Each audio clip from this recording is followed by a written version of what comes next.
Hello and welcome to Women Developing Brilliance. I'm your host, Casey Rossi. It's my great pleasure to present interesting stories of creative women sharing their message and lighting up the world with their presence and offerings. Get ready to be inspired. You can learn more about creating a business that you love by visiting kcrossi.com. Enjoy! My guest today is Jennifer Love. Jennifer is a thought leader with a heart that matches her name. Her degrees, training, and research in human and organizational behavioral psychology are the foundation for her clinical work. She's currently the visionary CEO of the Living Wealthy Institute, helping world leaders develop a healthy relationship with wealth. I loved our conversation. She has a beautiful synergy where she combines nature and money. She is going to share with us how nature is calling us back and how that relates to money. Also, the beauty of emotions and that 90% of our money decisions are based on emotions. So we're going to dig into that. She shares her unique wealth zones and how we can begin to become balanced and shift any outdated money stories. I particularly liked this conversation because Jennifer is a natural storyteller. She uses metaphors to paint a picture, and it really brings us in. It's very powerful. I know you are going to walk away with some nuggets of wisdom after listening to this conversation. Enjoy. Hey, Jennifer, welcome to the show. Hi, Casey. I'm excited to have you here and dive into all things money and mindset and wealth and all the things. So I can't wait to get started. And I want to first dive into, I'm so curious on how you blend together nature and wealth. I love that. I love the synergy, love the combo, very curious about it. So talk to me a little bit more about the blend of nature and wealth. Well, I believe that nature has so much to teach us about wealth and all the little lessons. And the fun part about this is it was just a year ago, May, Beltane, it's kind of Celtic, Gaelic tradition, is to, on May 1st, which is Beltane, go out onto the land and cast an intention of harvest and protection on the land and to be with the land. And so last May I did that here in Santa Barbara, California. I went out from sunrise to sunset and decided to have a medicine walk, a day wonder, if you might. And so there was no plan, there was no intention of what I was going to do or what it was going to be like. I just went out with a simple question. How can I access my play and my inner child even deeper and be in a state of awe? What is the lesson? What is my medicine from nature today? And so out for the whole day I went. And Casey, the lessons that I learned about value, about manifesting, about savoring, and when we savor, how much more we access, how much more we get, how much more joy we experience. Savoring is like juicing. You know, when you juice something, you get all the stuff out of it. Savoring in nature, being with the experience, being with ourself, is like savoring, and it's like getting the juice out. And we can do that in our life everywhere. And so it was the snails that day on this day wonder that, because of their sheer presence and their slow nature, that there were hundreds of them on this path that I was walking, and I didn't want to crush them. And so I had to slow down and really be with myself, really be with them, and really check in and see, Is that big mountain that's really tall way over there? Is that really what I want to do today? Mhm. Or is what I really want to do today just take it easy, soak up and savor? And so Mr. Snail that day tapped me into being with what I wanted, right? And how can we in our life, in our relationship with money, how can we possibly have a healthy relationship with our finances or money if we don't really know what it is that we actually want? If what we are going after is an idea of what we think we're supposed to do or have. I love what you're talking about. And I think that we, in general, go at such a rapid pace that becomes our normal. And it is rare that we stop and that we savor and that we even turn our devices down and out of our viewpoint to even look to nature for those recognizing the beauty. So I'm curious, as a little girl, were you always into nature and signs and symbols, and it sounds like a little mysticism, or was there a turning point that opened your eyes to that world of wonder? I remember as a little girl being in love with the animals and nature. There was an experience. I remember I must have been like 3 or 4 years old, and we lived in Oklahoma, and we had this nice big property, and there were all these tiny little baby frogs, like hundreds of them. And I had these little like blue jean overalls on, and I was like putting all the little frogs in my pocket, and I just wanted to like hug them. I just wanted to be with them, right? And so being with nature and being with the animals has been a part of my life since I can remember, and learning from them, listening to them, and communicating with them, especially the birds for me, has been always. Mm, that's awesome. What totem do you relate to when I hear these animals and these birds? And I love the fact that you bring in Celtic into your work and life. And I'm wondering if you have a spirit totem that you align with. It's been evolving. The bird, for sure, not necessarily a particular kind of bird, although I did discover that um, my name traces back into the raven. Mm. Um, yeah, and so that was interesting. But birds in particular, I remember going to Australia several years ago, and I live in the northern hemisphere, so the birds in the southern hemisphere are incredibly different. And there was this parakeet at the um, Sydney Botanical Garden, and this little parakeet wanted to put on a show. It was a wild parakeet, but it was so just joyful and so happy and so wanted to be in relationship with an audience, and just being tickled by the birds. And this particular nature walk that I did that I was telling you about earlier, even a bird, after I had a thought about, gosh, wouldn't it be wonderful to have a walking stick?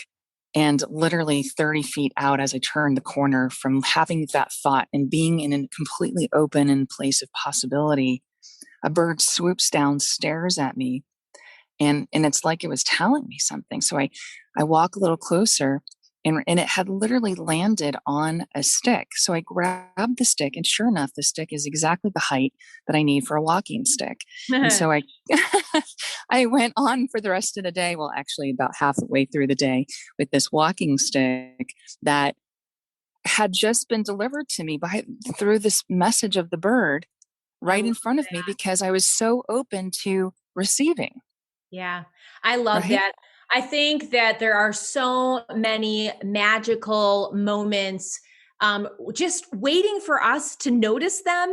And I'm really hoping that the listeners take away the power of the pause and being open and having that intention and being in that receptive mode, because there's some pretty cool things that I think await all of us. So I love the fact that you have that vibe about you. It really comes through.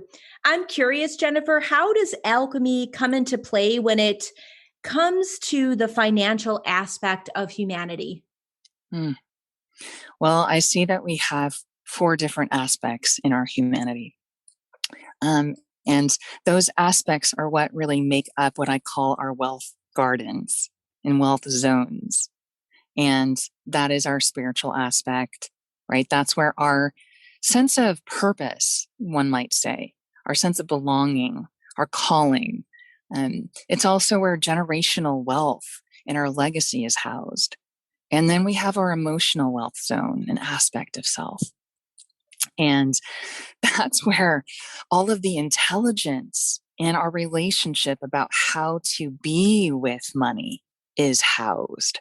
And in fact, a lot of people will ask me, Jennifer, what does emotion have to do with money? I'm like, well, let me put it to you like this. All of the science and research is showing us that more than 90% of all of our financial decisions are being made based on our emotions.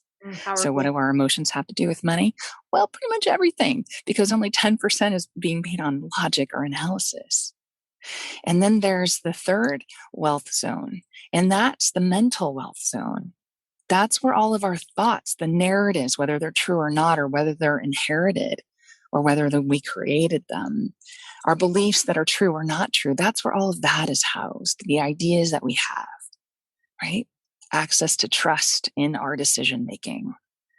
And then in the fourth house, that's really the wealth zone of our physical aspect of our humanity. That's where all of our financial behaviors are housed. Are we invoicing on time? Are we setting it up to receive with ease? Right? Are we paying ourselves first? Um, how are we being generous in the world? Right? Are our values aligned with how we make decisions about our our finances? And are we pricing ourselves appropriately? Are we valuing ourselves in that price? Right? That's where all of that is housed. And so it's really the alchemy between these four different wealth gardens that make up, I believe, our capacity and our ability and the quality of our ability to live wealthy. And Where so do you think living most, yeah, go ahead. And so living wealthy to me is two parts.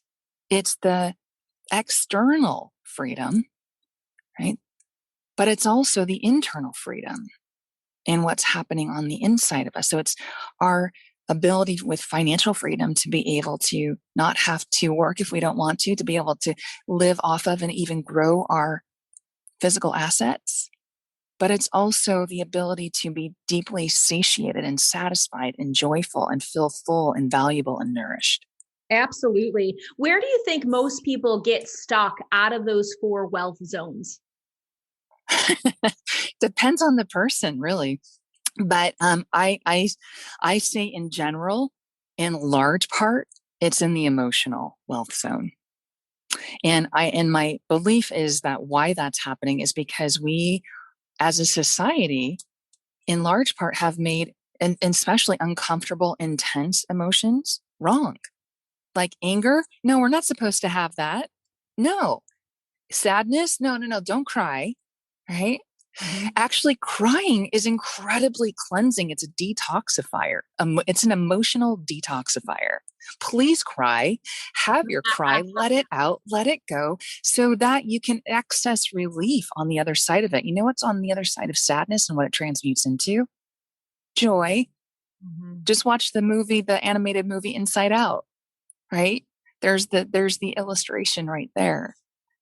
And so that's where I see that in large part as leaders and humans, but I'm studying leaders and entrepreneurs. That's where we're getting stuck. And so, what action can we take as people that are leaning into being advocates for emotions, as trendsetters, as leaders? How do we blaze the trail to bust any old paradigms that emotions are weak and anger is wrong? Yeah. Well, it requires some courage because it's not what we're often in practice of, and it's not what society necessarily is telling us is okay to do. And yet, when we actually still and quiet ourselves and we begin to ask our emotions questions like, what do you want me to know? Or what do you want me to see? or what's happening for me, because I believe that emotions are our friends. They're like a little friend buddies. They house a lot of information that they want to tell us, but if we block it, then we can't access that intelligence. So it's about beginning to do some real intentional self-inquiry. I love contemplation, right? So asking yourself a question like, what am I avoiding because I'm afraid to look at my finances, at my relationship with money, at how I feel about wealth? Ooh, juicy, right? Yeah. There's some good stuff in that, right? And so we can contemplate and begin to inquire about, well, what is this telling me? What is happening for me? And then we can even get into the physical part of ourself, right? And do what I call pandiculation. So the animals pandiculate. You know how like a cat stretches and it like goes down, it's like, oh, and Yeah. it's doing that stretch, right? We can do that too. We can actually pandiculate. And when we do that, we're literally squeezing into our muscles and into our bodies. And if we breathe into that, we can absorb all of the nourishment from the oxygen of that breath and take what we need in the moment into the part of the body that needs it and move things through us. How cool is that? Oh, that's beautiful. It's beautiful and it's empowering. It's something that once we learn the tools and technique, it's repeatable, which I love. I love that aspect where you're armed with the tools and you can dig into your toolbox whenever you need it. So that is exciting. Did you ever just wish there was a group of high vibe women entrepreneurs that you could hang out with? A place where you could share your wins, get a biz question asked, and be around people that just get you? Well, there is, my friend. It's my Women Developing Brilliance Facebook group. I created a place on the web where like minds and open hearts could continue the conversations that we start here on the podcast. Fulfill your desire to develop friendships with women from around the globe, women who are on the solopreneur journey just like you. Now more than ever, we are craving authentic connections. Believe me, your voice matters, your work matters, and having the support of a close-knit community can make all the difference in the world. So head over to Facebook and go to facebook.com/groups/Women Developing Brilliance and request to join my private Women Developing Brilliance Facebook group, the gathering place for heart-centered female entrepreneurs looking to create an impact, increase their income, and connect deeply with themselves and others in the process. I can't wait to welcome you in my Women Developing Brilliance Facebook group, where you'll be encouraged to introduce yourself, ask a question, and meet other ambitious lightworkers just like you. Again, it's facebook.com/groups/Women Developing Brilliance. I'll catch you there.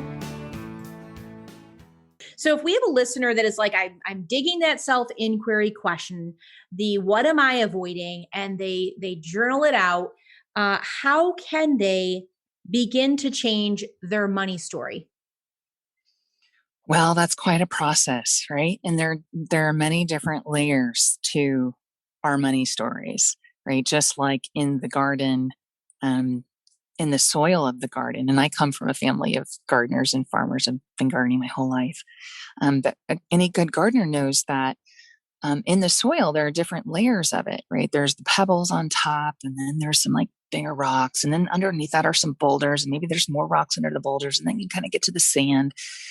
And so you can't expect to go from the top all the way straight down into the boulders, right? You take a layer at a time.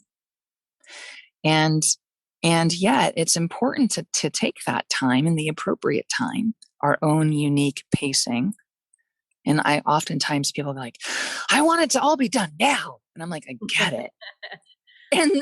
And we as humans, like I've been studying human development and behavior for 20 years now, right? We as humans just don't work like that, right? We have just like nature, and it has its own slow, unique growth process. So do we in our own unique inner evolution. We have our own pacing. And if we resist that pacing and try to speed it up, we actually slow it down.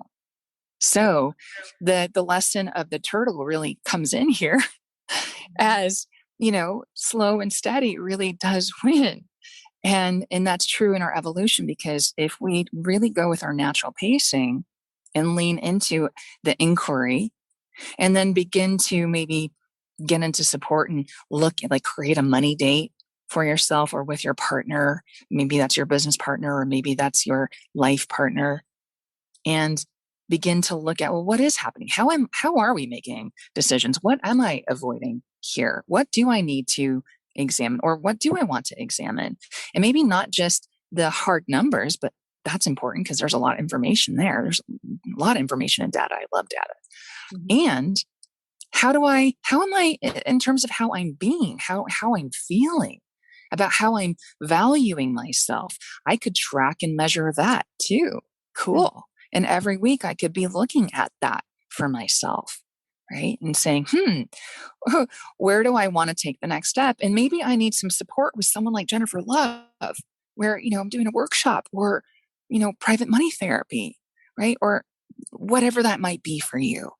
Right. And so those are the kinds of steps that we can begin to take. Yeah, I'm digging that. And I'm also, I can feel like the impatient mind not wanting to take the time to go through the layers and the process and the pebbles and all of that, where we are really programmed and wired, right, for instant gratification. It's getting even more so with the rise of, digital technology, media, apps, the whole bit. So I'm wondering if you have any strategies for people to pause, take a breath, honor and embrace their process, and ease into it to get the most out of it and not delay their progress and results. Mm-hmm. Yeah. Well, actually taking the time, like literally scheduling that pause, that power pause, I call it. Scheduling that power pause, and rather than it being a routine, which the word routine to me, the energy around that often is like a have to. But if we actually turn it into a ritual, the energy for me around ritual is more like, I get to. It's special. It's sacred time for me, right? And if you're having trouble actually setting time aside to pause, that might actually be an indication and evidence that you're not making yourself matter. Mm-hmm. Amen. Ooh. Amen. Ooh. Absolutely. And So there's there, more we need to data. start there. That's so exciting, right? Because you're right. There's more data, and it's not about shaming ourselves, but it's about shining a light on where is the gap, because that is the bigger issue. If you don't have that time for the power pause, like you just said, that is step one before you even get into your wealth garden and your zones and, all of the alchemy goodness. Like, you got to go right back to square one. That's right. That's exactly right. And it doesn't mean it's going to take a lifetime, and it doesn't mean that it's going to be hard. I have a client that recently described this work, and this body of work is like, it's like joy in the dirt. And I was like, Lisa, that's like the perfect way to put it. It's joy in the dirt. It's dirty. It gets gritty. I'm running a workshop starting tomorrow. It's called Getting Dirty. And it's like we're getting into the soil. But like, I love having the soil in my hands. I love smelling the earth. I love taking someone's hand and walking them into the soul of themselves and taking a look at what's there, and where are all of those rocks, and how do we get them out? Yeah. And then once they're out, okay, it's kind of like, backing the dump truck in, beep, beep, beep, beep. And like, let's get the shovels and like get it all out, the excavation process, and rediscovering like the foundation of who you are, because you were so covered up by all of those rocks. So you couldn't really even see what you want or who you are in the foundation of your own natural sovereignty. Yeah. And And then, it's exciting. It's exciting. And I can see where your focus is on leaders, because you have to be ready for this work, and you have to be willing to do the work, willing to get yes, into the dirt, as you say, peel yes, back and look at the shadow side, and also embrace and honor this deep sense of healing, is what I'm getting a sense of from you. And what's coming up is, how they say how we do one thing is in life is how we do everything. And I'm really curious to Mm-hmm. see when you start healing these money wounds and outdated false money stories, what other kind of positive ripple effects have you seen in your clients that just create a massive transformation or metamorphosis? Casey, this feels like a really intuitive question. I just want to recognize and acknowledge you in asking that because that feels like a very important and powerful question to ask. Yes, there are a lot of other things that end up happening. What I'm seeing in my work, in my clinical research, is that our relationship with money, when we are in process of evolving that and growing into a healthy wealth steward, I call it, or a healthy wealth being, Mm. then our relationship with our body and food really begins to shift. Our relationship with pleasure and sex begins to improve. Our Mm. relationships with our friends, our loved ones, our intimate partners begins to deepen, evolve, ripen, become more satisfying. And then those who don't want to go on the journey with us, that's okay. Mm-hmm. They kind of fall away, and that's okay. But what happens is you build not only a stronger network with yourself, but you call in the network around you to be deeper and more supported. Yeah, I love it. It's beautiful. It's such an exciting path of optimizing. I'm all about the Kaizen philosophy of never-ending improvement, and it's very, very exciting to recognize and really lean into the positive ripples that this is not only going to have in your own life, but everybody around you, and you get to be that leader that inspires others to be like, "Hey, if they can do it, I can do it too." So I'm getting really jazzed about this. I'm so curious what a big myth out there is that you want to bust when it comes to having a healthy relationship with wealth. I don't know if I totally got that question. Can you ask it one more time? Yeah, so I know a lot of people have like a certain mindset when it comes to like is a healthy relationship with wealth even possible? And I'm wondering like Uh, what big myth out there that you're like, "You know what? That's just bullshit and I'm going to bust it right now." that making money has to be hard. Yeah. Yeah, that's a really common myth, especially amongst leaders and entrepreneurs. And it's almost like an epidemic. And I know this to be true because, well, I was doing it too. Mhm. Yeah. Yeah. And the truth is that making money doesn't have to be hard. When we get those rocks and pebbles and boulders out of our wealth zones and we come back to our natural sovereignty, it's not hard anymore. Mhm. I'm not saying now, I'm not saying that it's just all easy, but it's simple. Mhm. It's simple, Yeah. right? And simple and easy are very different things. It's joyful. It's fulfilling. It's like the money that grows in the bank accounts, which it absolutely does, and the real estate or the investments grow. Absolutely. And you know what, Casey? Ultimately, that's like the cherry on top. Mhm. That's really what that ends up being. And so do you believe that we have the power to go back into some of the ancestral programming that has dropped all of those tapes, all of those deep grooves of hard work is honest work, and in order to be wealthy, I'm going to have to do the grind lifestyle. Uh, I'm really curious about that process for you and how you kind of unveil that for your clients. Yeah. Well, I'm not an epigeneticist, Mhm. and I'm not a spiritual energy worker in that way.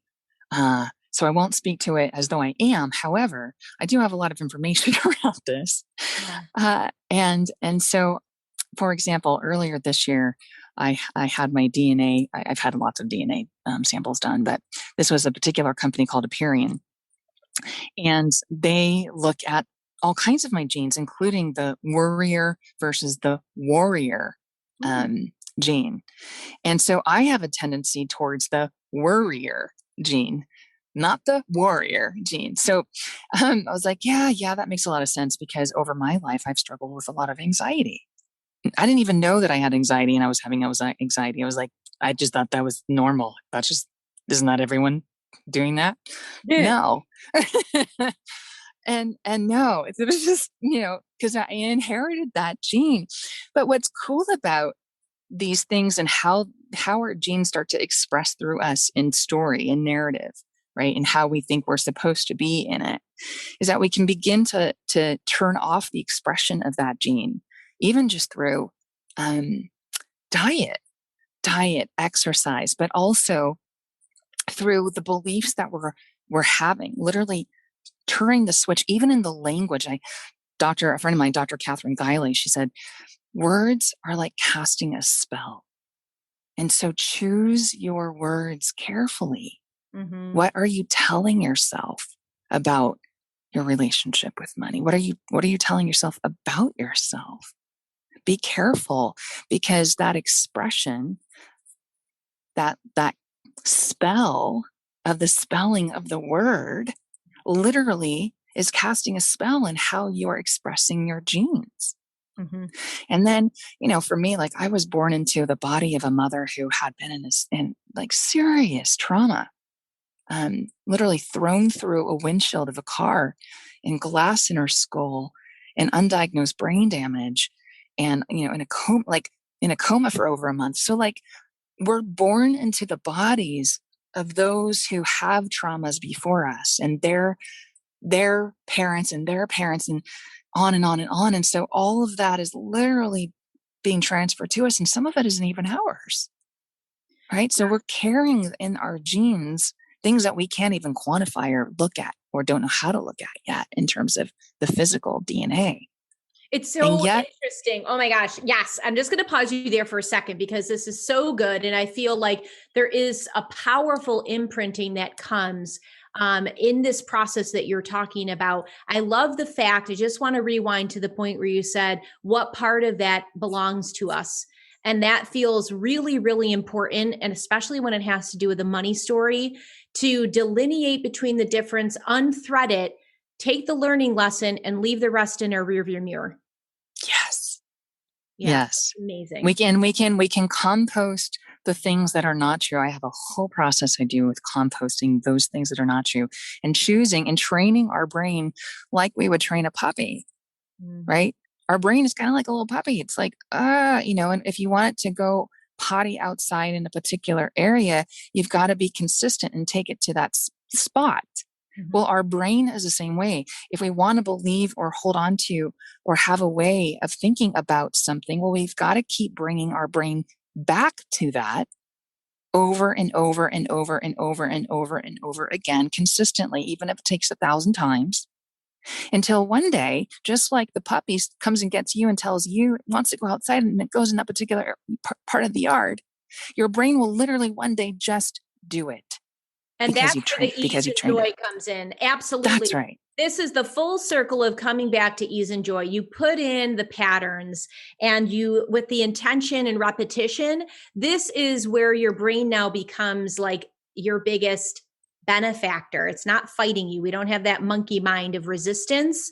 And the most exciting piece, the beauty part of this, is it's within our potential to rewrite these stories of Yes. the past, these stories that maybe didn't belong to us, but somehow through karma, through however you want to name it, did land somehow in our cellular imprints. So I love the fact that we can change the story through that, and that it can be a predictable pattern.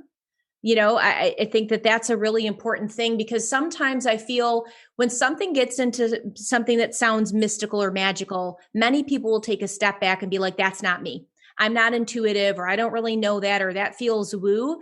But what I'm hearing from you is that there is a system, there are like layers of framework, and there's a process that anybody can drop into and get relief and results. That's right. Yeah, that's amazing.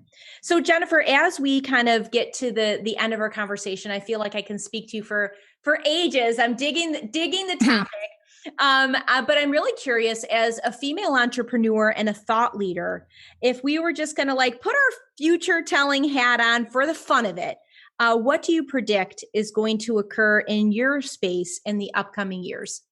Hmm. Well, I think we're going to see,